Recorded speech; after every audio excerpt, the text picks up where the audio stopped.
नमो अर्यन्ताणं नमो सिद्धाणं नमो ऐर्याणं नमो उज्जयनं नमो लोये सर्वश्रावणम् मंगलम भगवान वीरो मंगलम गौतमो गणी मंगलम कुंद कुंदार्यो जैन धर्मोस्तु मंगलम सर्वमंगल मांगल्यम सर्वकल्याणकारकम प्रधानम सर्वधर्माणम जैनम जयतु शासनम। नमो तीर्थनायक ने नमो ओंकार नाद ने ओंकार संगर्यो जैने नमो ते कुंद कुंद ने अहो उपकार जिनवरनो कुंदनो ध्वनि दिव्यनो जिन कुंद ध्वनि आप्या अहो ते गुरु कहाननो।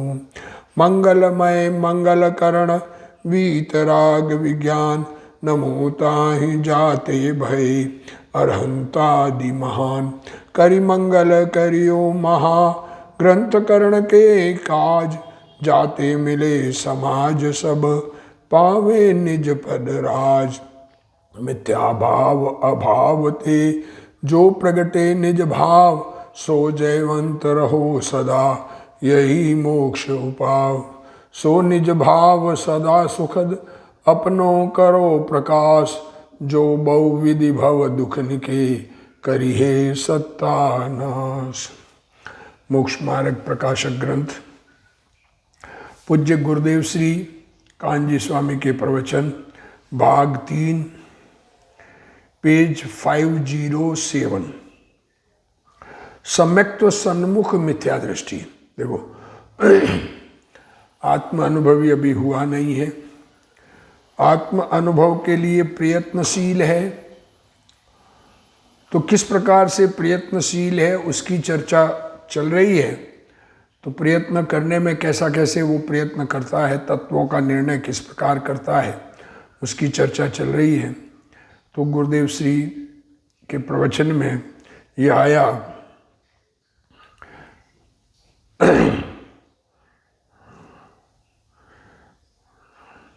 तत्व ज्ञान करके सभी पक्षों का यथार्थ निर्णय करना चाहिए। देखो जो मूल तत्व है, 7 तत्व उपादान निमित्त नैमित्तिक कर्ता कर्म क्रमबद्ध पर्याय आदि सबका निर्णय करना चाहिए, परीक्षा करनी चाहिए, परीक्षा करके विचार करके निर्णय करना चाहिए। क्या कहा, सारे पदार्थों के निर्णय की बात नहीं है, पर जो प्रयोजन भूत है उनका निर्णय करना चाहिए। तो अब कोई ये प्रश्न अंदर में उत्पन्न होता है कि हम परीक्षा नहीं करें, हम जैसा भगवान ने कहा वैसा मान लें। पेज 507 फिर वह कहेगा स्वयं परीक्षा न की, पंडित टोडरमल जी का बात है। और जिन वचन ही से उपादेय को उपादेय जाने तथा हे को हे जाने, तो इसमें कैसे बुरा होगा। जैनेन्द्र भगवान के वचनों में जो तत्व उपादेय कहा वो उपादेय जाने, हे कहा उसको हे जाने, तो उसमें बुरा कैसे हो जाएगा। समाधान देखो, एक्चुअली सम्यक्त्व सन्मुख को आत्मा का अनुभव करना है, इसलिए उसका ये प्रश्न सहज प्रश्न है कि मैं भगवान ने कहा वैसा मान लेता हूँ तो मुझे सम्यक दर्शन हो जाएगा क्या। जैसा कहा वैसा मानना, इसका नाम सम्यक दर्शन है या नहीं है। तो पंडित जी समाधान कर रहे हैं, अर्थ का भाव भाषित हुए बिना वचन का अभिप्राय नहीं पहचाना जाता। देखो जो पदार्थ है, अर्थ है, वस्तु है, वो क्या कहना चाह रहे हैं, कहाँ हमको ले जाना चाह रहे हैं, कौन से भाव की चर्चा है, उसका भाव सच्चा समझ में नहीं आवे तो फिर कहने वाला किस अभिप्राय से कह रहा है ये बात समझ में नहीं आता। यह तो मान ले, ये तो अंदर में मान ले, मैं भगवान की कही हुई मानता हूँ, जिन वचनानुसार मानता हूँ, परंतु भाव भाषित हुए बिना अन्यतापना हो जाए। भाव भाषित नहीं है तो उसमें विपरीतता हो सकती है, क्योंकि वो जैसे एक शब्द के दो अर्थ हों, तो कोई एक भाव भाषित नहीं हो तो कोई बात तो किसी अर्थ से कर रहा हो और कार्य कोई अर्थ से कर देंगे। तो वैसे ही भगवान के कहे हुए शब्दों के अनुसार हम मानने जाएंगे तो भगवान का अभिप्राय कुछ और होगा और हम कुछ और मान लेंगे। देखो लोक में भी कह रहे हैं, नौकर को किसी कार्य के लिए भेजते हैं, वहाँ यदि वह उस कार्य का भाव जानता हो तो कार्य को सुधारेगा, क्योंकि उसको भाव भाषित इसलिए चाहिए, तो वो मार्केट में चीज लेते हुए उस पदार्थ को सही तरीके से करेगा, कार्य को सही तरीके से।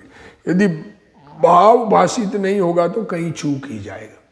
कहीं कहीं मानने के अनुसार कार्य करना है तो कहीं न कहीं चूक जाएगा। इसलिए भाव भाषित होने के अर्थ हे उपादेय तत्वों की परीक्षा अवश्य करना चाहिए। यहाँ कोई पूछता है स्वयं परीक्षा नहीं करे गुरुदेव श्री, और जिन वचनानुसार हे को हे और उपादेय को उपादेय मान ले तो क्या बाधा है। अर्थ का भाव भाषित हुए बिना वचन का अभिप्राय नहीं पहचाना जा सकता। स्वयं तो मान ले कि मैं जिन वचन अनुसार मानता हूं, परंतु भाव भाषित हुए बिना अन्यथापना हो जाता है। तत्व का जैसा भाव है वैसी ही श्रद्धा करना तत्वार्थ साधन। जो भगवान जिस अभिप्राय से कह रहे हैं, जिस भाव से कह रहे हैं, वैसे ही भाव से समझेंगे तो सच्चा तत्व साधन है। ये बात पूर्व में की जा चुकी है, पहले भी आ गई।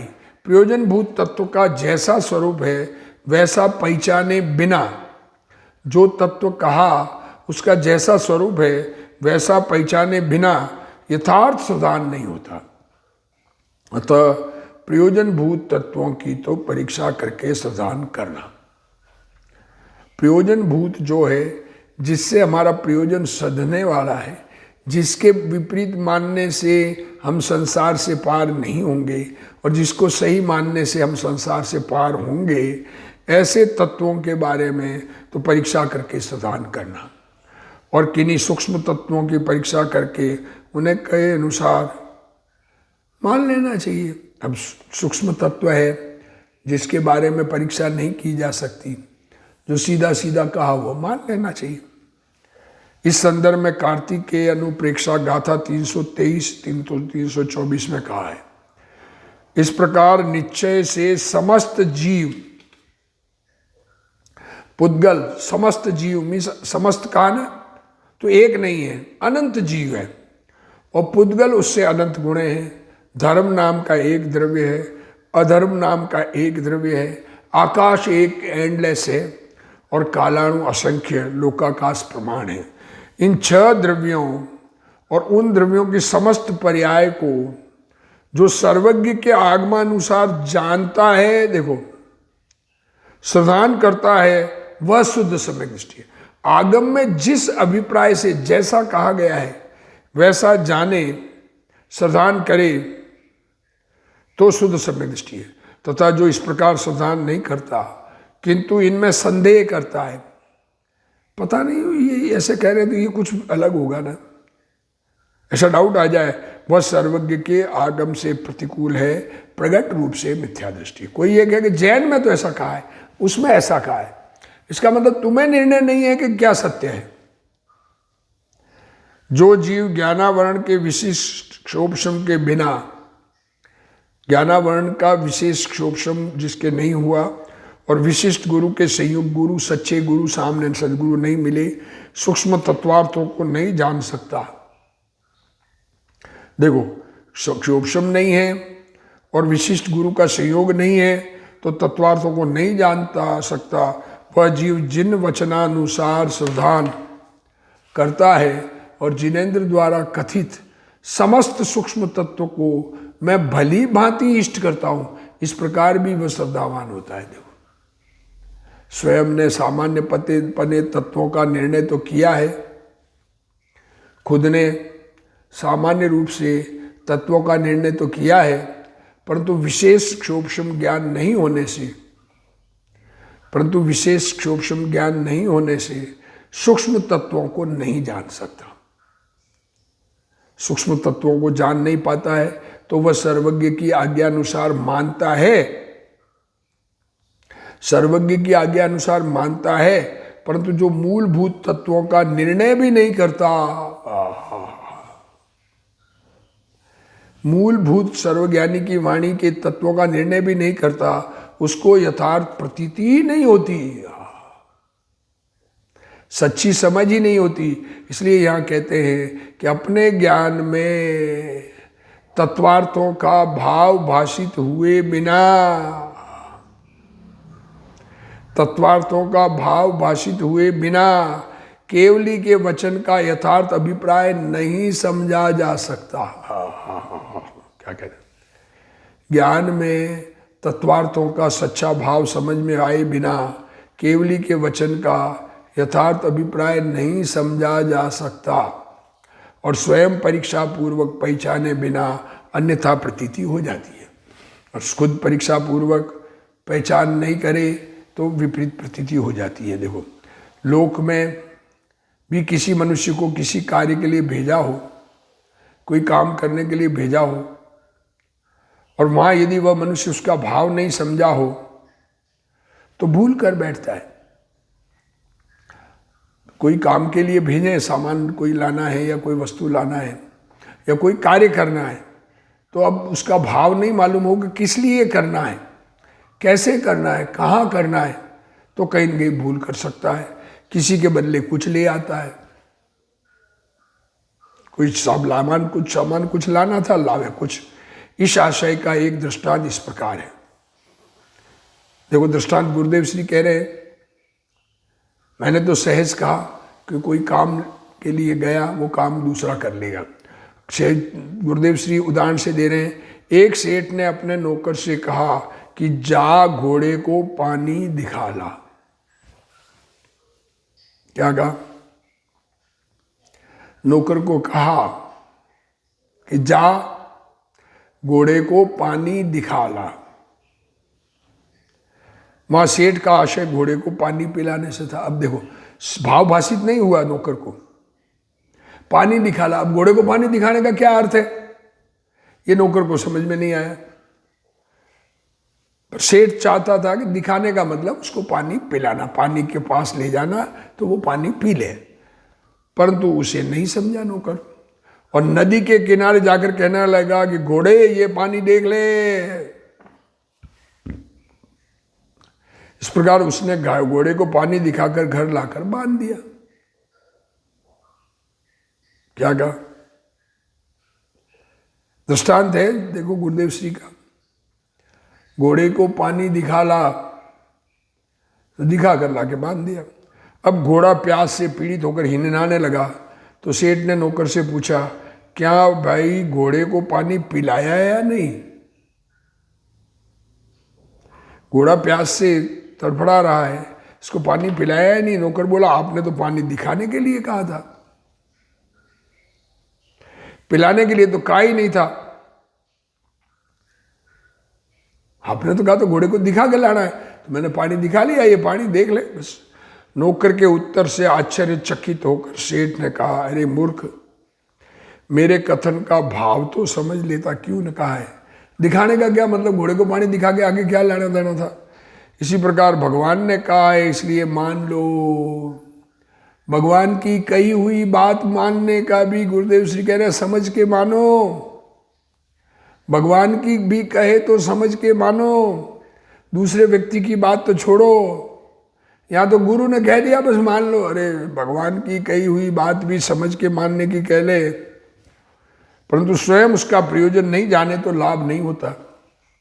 इसलिए कौन तत्व है, कौन उपादेय है, इसका बराबर निर्णय करके पहचानना चाहिए। भगवान ने कहा तदनुसार अपने आप में ज्ञान में निर्णय नहीं हो। भगवान ने कही वैसी बात, तो भगवान किस अभिप्राय से कैसे कह रहे हैं, किस प्रकार है? आत्मा का अनुभव करना तो कैसे आत्मा का करना, क्या करना, किस प्रकार करना, कि कहाँ ढूंढना, आत्मा को देख लो, आत्मा को जान लो, तो आत्मा को कहाँ जानने जाना? पहाड़ों में जाना, नदियों में जाना, कहाँ जाना? तो नहीं मालूम पड़े तो ज्ञान में निर्णय नहीं हो। वहां तक परीक्षा करके परीक्षा करना, भगवान ने कहा है कि आत्मा शुद्ध बुद्ध चैतन्य घन, तो जब तक शुद्ध बुद्ध चैतन्य घन अनुभव में नहीं आवे, अपनी भूल शोधना और सत्य निर्णय करना चाहिए। चाहे जैसे देव शास्त्र गुरु को नहीं मान लेना चाहिए। कोई भी कुछ भी उपदेश दे रहा हो, सुन के उनकी बात मान ले, अब उसका प्रयोजन नहीं मालूम और उससे कार्य किस प्रकार होगा ये नहीं मालूम, कैसे किसी प्रकार का कार्य किसके हो जाएगा ये उसके बारे में नहीं समझ में आवे, और जो गुरु ने कहा वो मान लो। उपवास करने से कर्म कटते हैं, गुरु ने कहा तो मान लो। तो अब गुरु ने उपवास करने से कर्म कटते हैं, किस अभिप्राय से, कहाँ से, किस प्रकार से कहा है, अगर नहीं मालूम है तो फिर शरीर को सुखाएगा और धर्म तो होगा नहीं, सुख नहीं मिलेगा। फिर वह कहता है, अब देखो यदि परीक्षा अन्यथा हो जाए तो क्या करें। अगर हम परीक्षा करने जाएं और परीक्षा में भूल रह जाए तो, कि जिन वचन और अपनी परीक्षा में समानता हो तब तो जाने की सत्य परीक्षा हुई। जिनेंद्र भगवान के वचन, जैसे उपवास करने से निर्जरा होती है कहा, तो उपवास करने से निर्जरा एक जगह लिखा, दूसरी जगह लिखा कि आत्मा के अनुभव में एकाग्र होने पर इच्छा नहीं हो तब खाने का विकल्प नहीं होता है बाहर में, और खाना भी नहीं होता है। तो इच्छा निरोध होने पर निर्जरा होती है। अब ऐसा मेल नहीं बैठे,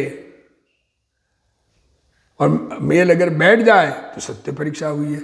जब तक ऐसा ना हो तब तक जैसे कोई हिसाब करता है, अकाउंट्स लिखते हैं तो अकाउंट्स में ट्रायल बैलेंस नहीं मिले, उसकी विधि न मिले, तब तक उसकी चूक को ढूंढता है। उसी प्रकार ये अपनी परीक्षा में विचार किया करे, तथा जो ज्ञेय तत्व है उनकी परीक्षा हो सके तो परीक्षा करे, नहीं तो ये अनुमान करे कि जो है उपादेय तत्व ही अन्यथा नहीं कहे तो ज्ञेय तत्व को अन्यथा किस लिए कहेंगे।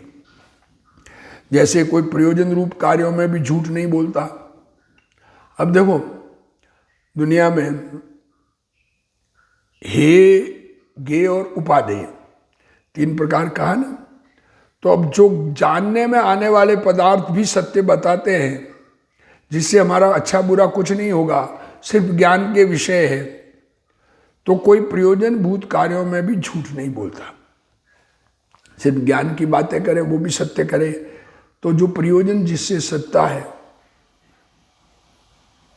वो अप्रयोजन भूत झूठ क्यों बोलेगा। देखो अब जो ज्ञान की बात में झूठ नहीं बोलता है, ये कैसे मानेंगे कि जो प्रयोजन भूत है जिससे हमारे मोक्ष मार्ग का संबंध है उसमें झूठ नहीं बोलता, तो प्रयोजन भूत में झूठ क्यों बोलेगा।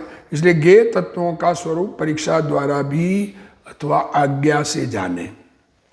यदि उनका यथार्थ भाव भाषित नहीं हो तो दोष नहीं है। क्या कहा, ज्ञेय तत्वों में सच्चा भाव भाषित नहीं होगा तो दोष नहीं है।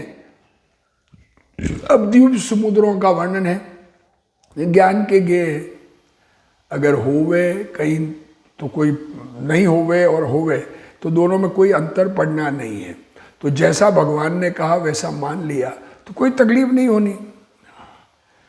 इसलिए जैन शास्त्रों में जहाँ तत्वादि का निरूपण किया, जहाँ 7 तत्व, 9 पदार्थ, आश्रम, संवर, निर्जरा, बंध, मोक्ष, पुण्य, पाप, उनका निरूपण किया, जीव अजीव का निरूपण किया, वहाँ तो हेतु उसकी सेतु से क्या काम कहा, युक्ति से आदि द्वारा जिस प्रकार उसके अनुमान आदि से प्रतीति आए, अनुमान करे कि आत्मा ज्ञान का पुतला चैतन्य भगवान है, तो आत्मा में ज्ञान होता है, ज्ञान के अलावा कुछ नहीं होता। ऐसा ये अनुमान से अंदाज लगावे कि मैं ज्ञान का काम करता हूँ, मैं शरीर का काम मेरे द्वारा नहीं होता, तो शरीर का काम कितना कैसे मेरे द्वारा होता है, विचार करें।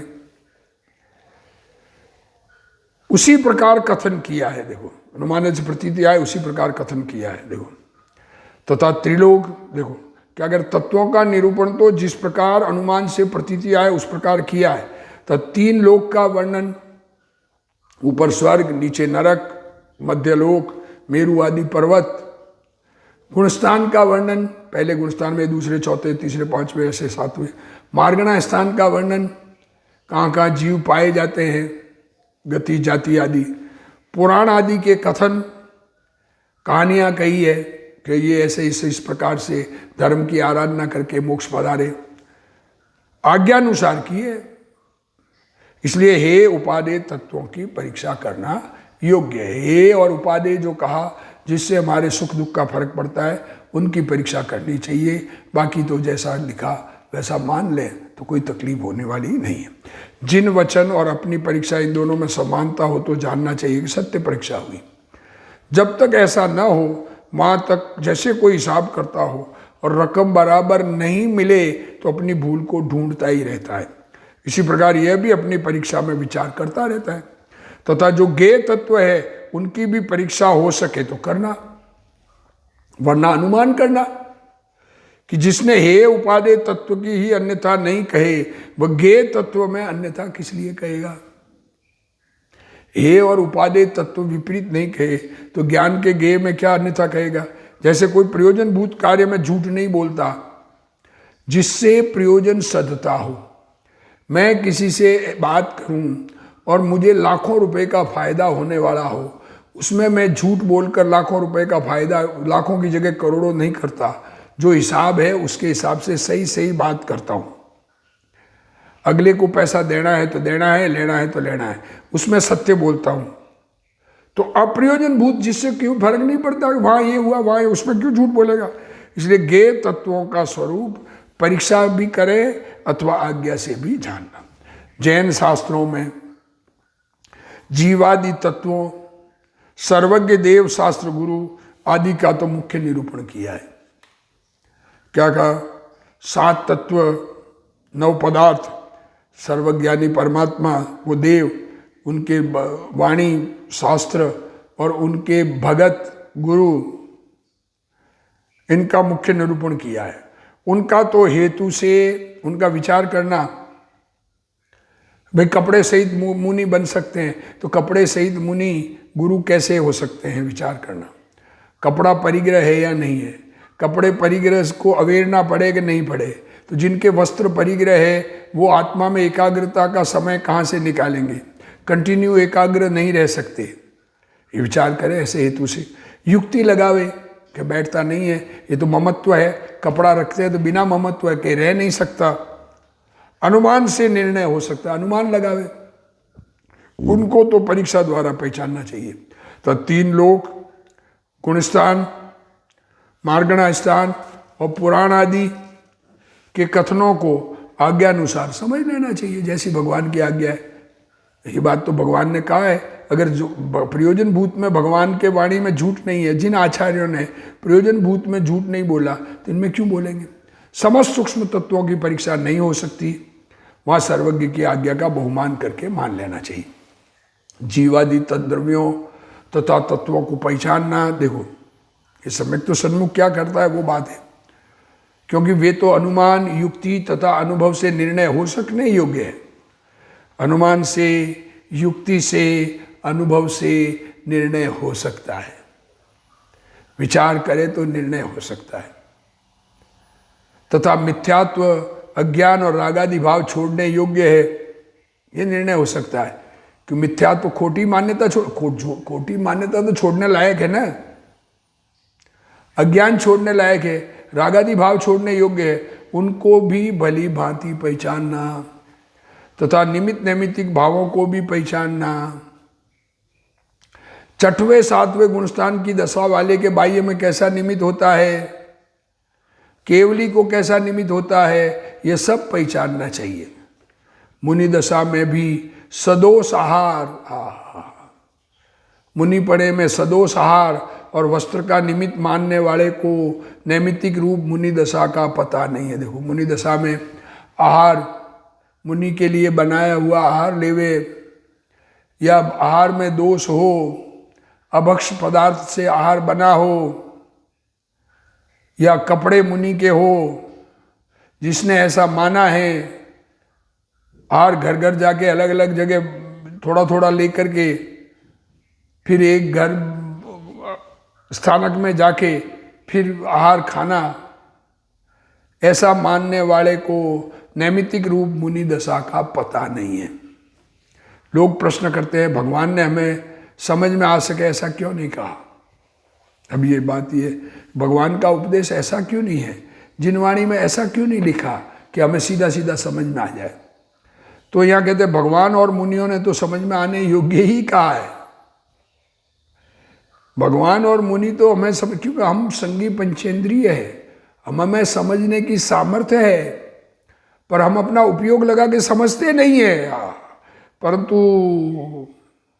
तुझको परीक्षा करने की दरकार नहीं है, तुम परीक्षा करते नहीं हो, विचार करते नहीं हो, सोचते नहीं हो, तर्क वितर्क नहीं करते हो, एक दूसरे से चर्चा नहीं करते हो, तू हेतु युक्ति आदि द्वारा निर्णय करने में उपयोग नहीं लगाता, अपने उपयोग को उसका निर्णय करने में लगाया नहीं। सम्यक्त्व जिनको होने वाला है वो निर्णय करने में उपयोग लगाता है, इसलिए जो उपयोग नहीं लगाता उसे समझ में नहीं आता, इसलिए तुझे समझ में आता नहीं आता। तो जो समझने का प्रयत्न करता है उसको समझ में आता है। जिनवाणी तो गुरुदेव ने, भगवान ने ऐसी कही है। भगवान के वचन तो अरे समोसरण में शेर, सांप, नेवले, वो इतने कम शोभशुम वाले भी आत्मा का अनुभव कर लेते हैं, धर्म समझ लेते हैं। अरे बड़े इंद्र जहाँ बैठे हैं, 100 इंद्र जिस सभा में हैं, अब भगवान के वचन तो ऐसे हैं कि सुन करके आत्मा का अनुभव कर ले, पर हम निर्णय करने का, समझने का प्रयत्न न करें। हमको जगत में एक बाहर के इंद्रिय सुखों की पड़ी है, अनुकूलता की पड़ी है। अरे अनुकूल संयोगों में सुख नहीं है, ये बात समझने लायक है। भाई शरीर की तो जो अवस्था जिस क्षण होने वाली है वह होगी ही। शरीर और बाहर के संयोग, ये शरीर भी संयोग और बाहर के संयोग, इस 9 कर्म की जो अवस्था जिस क्षण होने वाली है वह होगी। इंद्र भी शरीर को नहीं रख सकते, इंद्र के भी आयु पूरी होती है तो वहाँ छूट कर मनुष्य भव में अवतार धारण करते हैं। आहा, तो डॉक्टर क्या रख सकते हैं? डॉक्टर तुम्हें कैसे बचा लेंगे? डॉक्टर के भरो डॉक्टर हमको बचाते हैं, अरे विचार तो करो। क्योंकि वह जड़ है, शरीर जड़ है, शरीर आत्मा नहीं है, आत्मा से भिन्न पदार्थ है। तू तो अंदर में होने वाले पुण्य पाप के भाव को रखने अथवा मिटाने में समर्थ है। तो ये भी व्यवहार से कहा गया, किसके? आत्मा में पुण्य पाप के भाव आत्मा में उत्पन्न हुए, वो आत्मा की बीमारी है, पर वो भाव तुम्हें रखने का परिणाम है, तो बीमारी रखने का परिणाम है। उनको मिटा सकता है किससे? कि अपने ज्ञायक भगवान का आश्रय करके। परंतु वे भी तेरा मूल स्वभाव नहीं। देखो ये पुण्य पाप के भाव भी आत्मा का मूल स्वभाव नहीं है। तेरा मूल स्वभाव तो ज्ञान है। मैं चैतन्य भगवान आत्मा हूँ और मेरा स्वभाव ज्ञान है। जानना जानना जानना ये मेरा स्वभाव है, इसलिए तू पुण्य पाप का अभाव कर सकता है। आहा, इस प्रकार परीक्षा द्वारा निर्णय हो सकता है। परीक्षा करे तो निर्णय हो सकता है, परीक्षा करके निर्णय न करे, विचार करे, परीक्षा करे, मैं शरीर का काम कैसे कर सकता हूँ, मैं इस हाथ को ऊंचा उठाना चाहता हूँ तो उठे, ये जरूरी नहीं है। मैं ये हाथ से कोई काम कर रहा हूँ तो काम करने से होवे ऐसा जरूरी नहीं है। मैं करना चाहता और नहीं होता। मैं कुछ बोलना, अंदर में बोलने इच्छा अलग हुई, बाहर का कार्य अलग हुआ, और इच्छा की उत्पत्ति भी अपनी योग्यता से हुई। मैं जब चाहूँ जैसी इच्छा करूँ। अरे चाहूँ कहाँ, चाहना खुद ही हमारे चाहने से होता कहाँ है, और चाहना भी हमारे इच्छाने से कहाँ पैदा होती है। इस प्रकार निर्णय करे। इसलिए जैन शास्त्रों में जहाँ तत्वादि का निरूपण किया है वहाँ हेतु लगावे, युक्ति लगावे, अनुमान करे, जैसे उनके अनुमानी द्वारा प्रतीति हो वैसा कथन किया है। इसलिए वहाँ परीक्षा द्वारा ग्रहण करना चाहिए। परीक्षा करके जो 7 तत्व आदि का निर्णय खुद करके खुद ग्रहण करना चाहिए। ये काम किसी और के भरोसे नहीं है। अपने सुख का काम स्वयं को करना है। दुखी मैं स्वयं हूँ और मुझे सुखी होना चाहिए, दूसरों के लिए नहीं है, किसी और को समझाने के लिए नहीं है, ये तो स्वयं को संबोधने के लिए भगवान के वचन हैं। अरे अपने आप को सुधार कर अपना कल्याण करे सभी जीव। इसी भावना के साथ आज का स्वाध्याय पूर्ण करते हैं। हे जिनवाणी भारती तोई जपू दिन रैन, जो तेरा शरणा गए सो पावे सुख चैन। जा वाणी के ज्ञान ते सूझे लोकालोक, सो वाणी मस्तक नमो सदा देत हूँ ठोक। जिनवाणी मात की जय।